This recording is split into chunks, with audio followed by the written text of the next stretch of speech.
बोलो और कोई जनता बोलती ही नहीं है।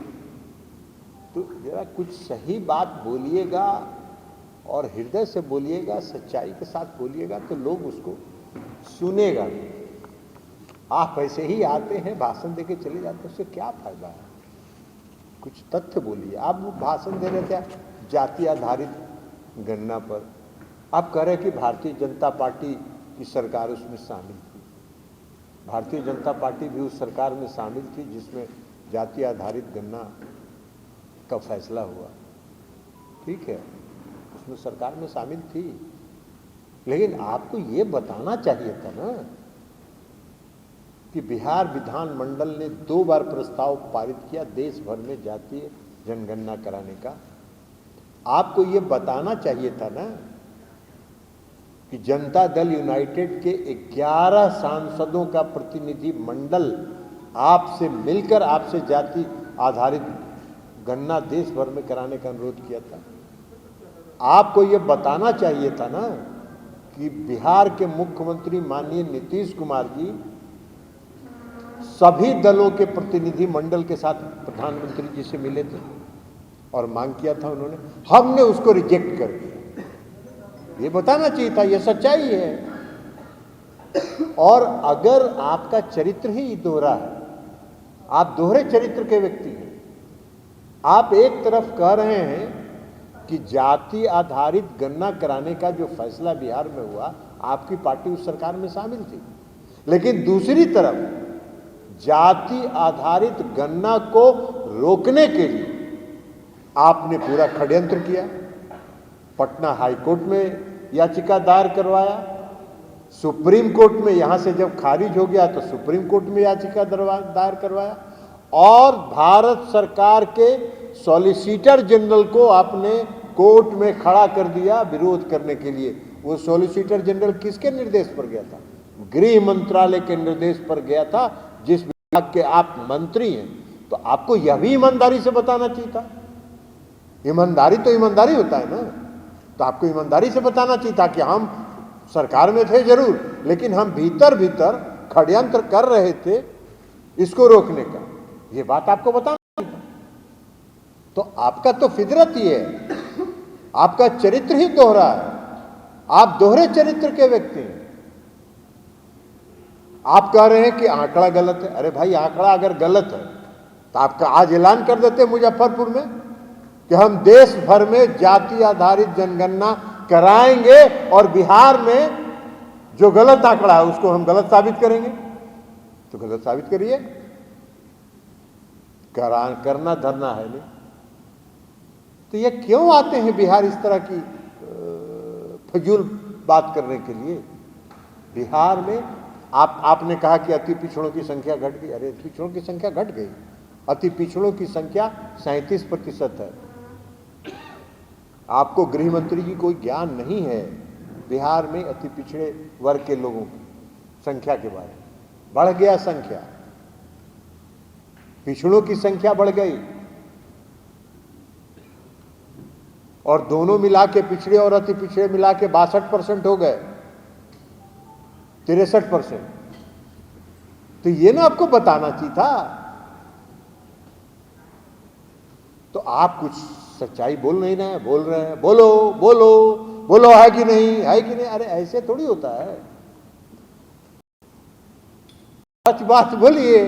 आपको कहना चाहिए था सीना ठोक के कि हाँ, हमने कराया था और हमने षड्यंत्र किया इसको रोकने के लिए, लेकिन सुप्रीम कोर्ट मेरी बात नहीं मानी। ये सच्चाई था और ईमानदारी थी, और ईमानदारी से आप बताते तो बात समझ में आ जाती।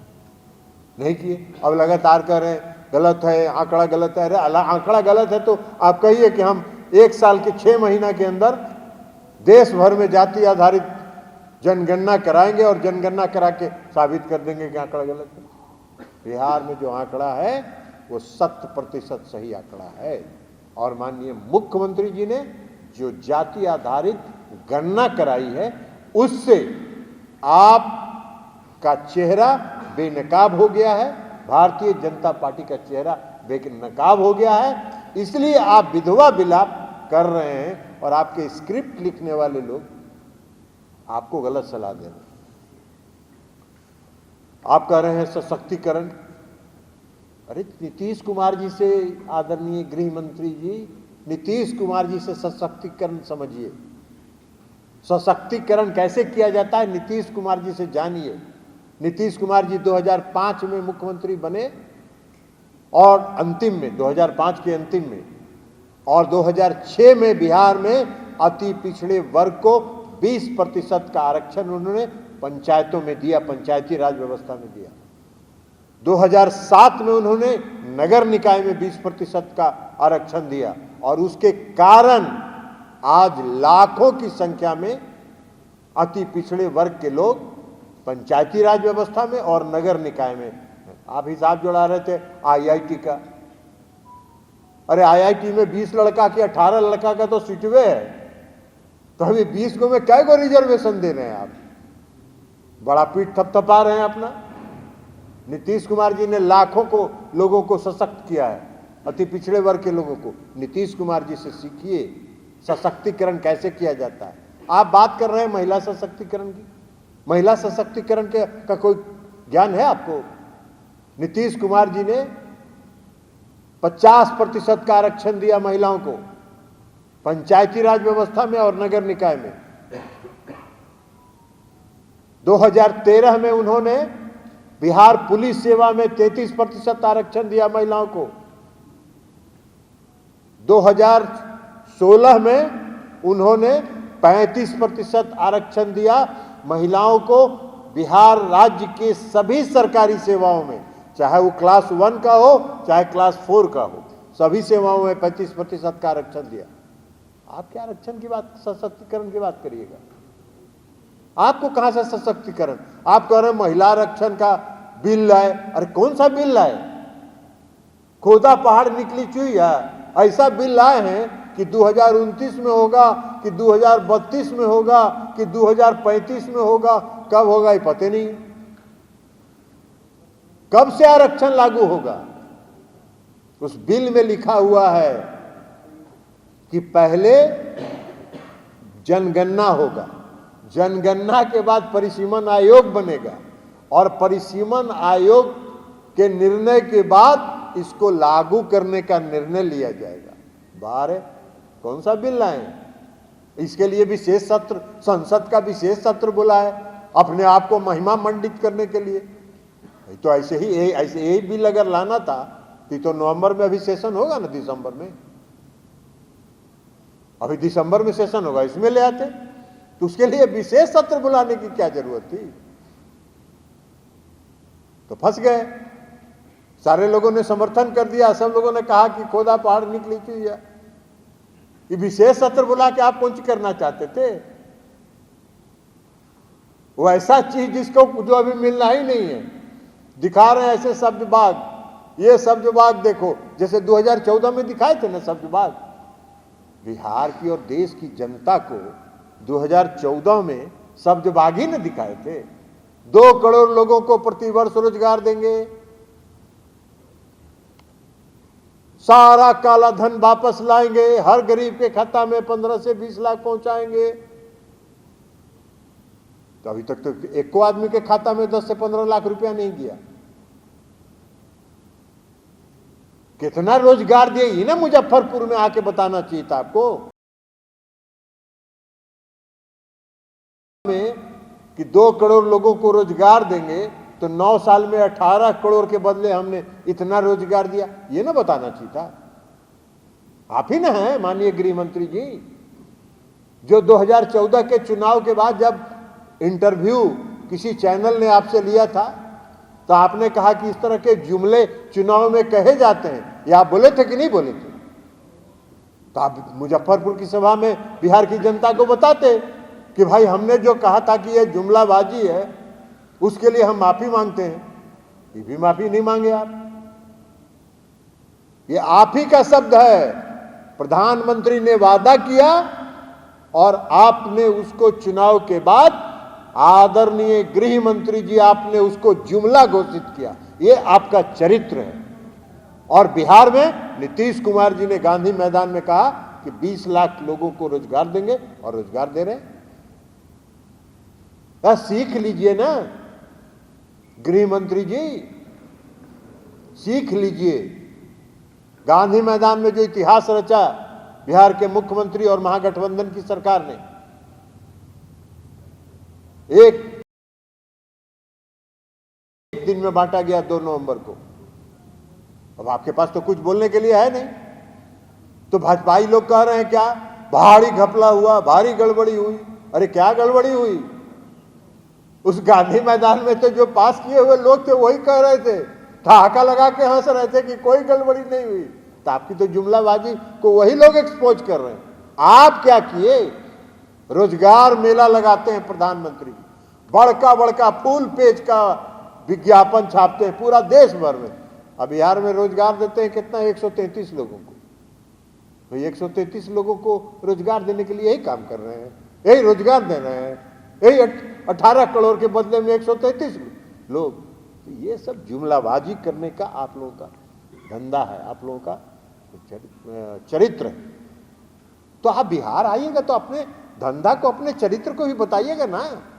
बिहार की जनता सब समझ रही है आपको कि आपका क्या चरित्र है। बोलते कुछ हैं, करते कुछ हैं। जुमला अभी सब बात बोल रहे हैं, आखिर चुनाव के बाद आप ही गृह मंत्री जी कहिएगा कि अरे ये सब चुनाव में तो जुमला बोला जाता है, ये सब तो जुमलेबाजी है। तो आप लोग जुमलेबाज हैं। आप कह रहे हैं कि नीतीश कुमार जी ने जनादेश का अपमान किया। नीतीश कुमार जी ने जनादेश का अपमान किया? आपका कौन चीज थी? 2005 में कौन था ज्यादा संख्या में? 2010 में तो नीतीश कुमार जी अकेले सरकार बना सकते थे। 118 सीट जीते थे, 115 जीते थे और 3 बाद में लोग आए, 118 था संख्या, अकेले सरकार बना सकते थे। नीतीश कुमार जी ने आपको अपने कंधे पर चढ़ाया और अपने कंधे पर चढ़ा के चलाया कि भाई गठबंधन में है, अगर कमजोर है मेरा गठबंधन का कोई साथी तो उसको कंधा पर चढ़ाया। आपने 2020 में क्या किया? आपने षड्यंत्र किया और हमारी पार्टी के एक नेता को मिला के आपने नीतीश कुमार जी को कमजोर करने का षड्यंत्र किया। जब नीतीश कुमार जी को जन आधार से आप कमजोर नहीं कर सके तो षड्यंत्र करके आपने कमजोर करने का काम किया। एक पार्टी को खड़ा करके जनता दल यू की सीट को हरवाने का काम किया और उसमें आपके सहयोगी हो गए हमारे पार्टी के एक नेता, जिन पर नीतीश कुमार जी ने भरोसा किया था, जिस पर नीतीश कुमार जी ने विश्वास किया था, उसको साथ लेकर, उसको मिला के, उसको प्रलोभन देके आपने ये सारा षड्यंत्र किया नीतीश कुमार जी को कमजोर करने के लिए। आप देख रहे हैं ना मुंगेरी लाल का हसीन सपना। कह रहे हैं 32 जीते थे, 31 जीते थे 2014 में। अरे 31 जीते थे आप ऐसे, 31 जीते थे आप जुमलाबाजी करके, अति पिछड़ा बन गए थे इस देश के आदरणीय प्रधानमंत्री जी। कहां है गुजरात में अति पिछड़ा? अरे गुजरात में कोई अति पिछड़ा है क्या? नहीं है। और इस देश के आदरणीय प्रधानमंत्री जी जिस समाज से आते हैं वह समाज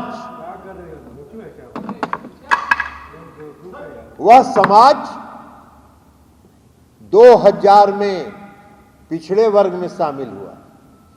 तो आप तो जुमलेबाजी करते हैं। आप बिहार के लोगों को आपने झांसा में फंस गया। आप कह रहे हैं झांसा तो आप देते हैं और आपके झांसा में बिहार के लोग 2014 में फंस गए और 2014 में आपके झांसा में फंसने के बाद अब वो ठगा महसूस कर रहे हैं। अब उसको लग रहा है कि हमको तो ठग लिया। तो अब ठग को समय आने पर जवाब बिहार की जनता दे देगी, इसलिए चिंता मत कीजिए। नीतीश कुमार जी ने कोई जनादेश का अपमान नहीं किया। नीतीश कुमार जी ने आपके षड्यंत्र को उजागर किया।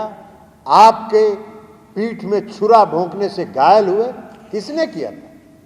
अरुणाचल प्रदेश में हमारे 6 विधायकों को गठबंधन में रहते हुए किसने तोड़ के मिलाया था? कौन भारतीय जनता पार्टी में शामिल कराया था? आपने कराया था। आप गृह मंत्री जी उसके सूत्रधार हैं।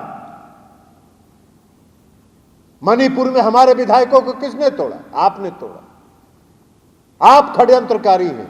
तो आप षड्यंत्रकारी हैं तो बिहार में आए थे तो आपको कहना चाहिए था कि हम भाई देखिए हमसे गलती हुई है, हम षड्यंत्र करते हैं,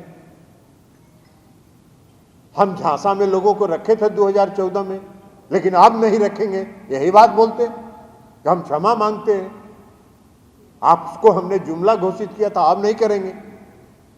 तब न एक बात समझ में आती, तो ये सब जुमला, आपके झांसापन को सब समझता है, बिहार की जनता समझ गई है, आपकी चिंता करने की कोई जरूरत नहीं है।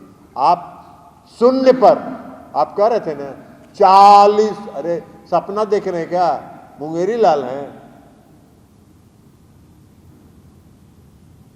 एक तो कहावत है ना कि एक अंडा बेचने वाला, अंडा टोकरी माथा पर रखा और जा रहा था, और उसको लगा कि इतना अंडा है, इसमें से इतना मुर्गी निकलेगा, उस मुर्गी से कितना अंडा होगा, उस अंडा से कितना मुर्गी होगा, तो हम लाखपति बन जाएंगे। ऐसा करके उछला कि सब वो का अंडा गिर गया, सब टूट गया। वही हाल आपका होने वाला है, आप जीरो पर आउट होने वाले हैं, चिंता मत कीजिए, समय आ रहा है।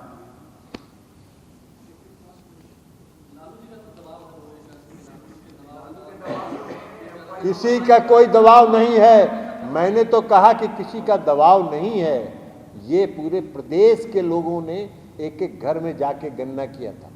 ये भारत सरकार के वो मंत्री थे ना, आजकल पटने के हैं सांसद, कुछ कहे थे ना कि मेरे घर में कोई नहीं आया, तो पटना के जिलाधिकारी ने सब कागज उनका रख दिया ना सामने कि कौन आपके घर से कौन दस्तखत किया था। ये सब इन लोगों का काम है, और क्या बोलेंगे और बोल क्या सकते हैं, आप बोलिए। विरोध करने का तो कुछ है नहीं, तो अब यही सब ना अल्लाह बल्ल विरोध करेंगे, वो दबाव था, वो दबाव था। किसी का कोई दबाव नहीं था। आप झांसे में मत रहिए, आपको गलत फहमी न रहे। बिहार में महागठबंधन की सरकार है, मजबूत है, और मजबूती के साथ काम करेगी। जाति आधारित गणना कराने के साथ साथ नीतीश कुमार जी ने कहा है, बार बार कहा कि हम जाति आधारित गणना के साथ साथ हम सभी वैसे लोग जो पिछड़े हैं उनके उत्थान के लिए काम करें। यह भी भ्रम फैलाया जा रहा है, पिछड़ा अगड़ा किसी को घाटा नहीं है। नीतीश कुमार जी ने आर्थिक रूप से पिछड़े लोगों का भी सर्वेक्षण कराया, और उन्होंने बार बार कहा कि आर्थिक रूप से जो पिछड़े लोग हैं उनके उत्थान के लिए भी हम कार्रवाई करेंगे। उनके उत्थान के लिए भी कार्रवाई होगा। समाज के हर तबके को, समाज के हर लोगों को लेके उनके उत्थान के लिए काम किया जाएगा। ये माननीय मुख्यमंत्री जी का संकल्प है, और न्याय के साथ विकास का उनका नारा है।